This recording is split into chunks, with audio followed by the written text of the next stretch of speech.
Mesdames, Mademoiselles et Messieurs, bienvenue sur le journal de ce jour. La session de l'Assemblée nationale dirigée par le premier vice-président, M. Fawzi Nouiri, et un député huis clos, la session s'est ouverte par une discussion sur les articles du projet de la loi sur la cybercriminalité, selon le porte-parole officiel de la Chambre des représentants, M. Abdallah Blehek.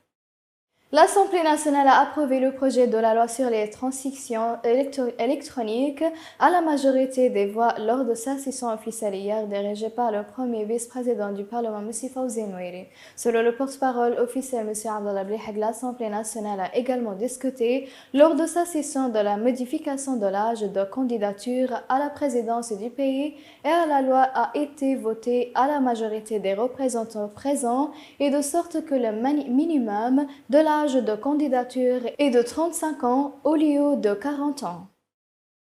Le premier vice-président de l'Assemblée nationale, M. Fawzi Nouiri, a été informé de l'avancement des travaux de la Haute Commission électorale nationale, des préparatifs de la tenue des élections présidentielles et législatives et des difficultés techniques et logistiques et les plus importants auxquels la Commission est confrontée lors de sa rencontre avec le chef de la Haute Commission électorale, M. Ahmed Sayeh.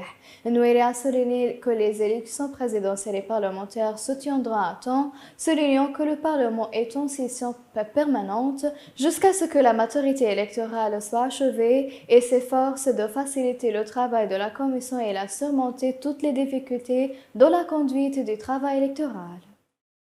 Le président du Conseil présidentiel, M. Mohamed Lemnefi, a salué les relations historiques entre la Libye et la Tunisie lors de sa rencontre avec le Premier ministre tunisien Najla Bouzid, qui dirige la délégation de son pays au sommet de l'initiative verte pour le Moyen-Orient à Riyad.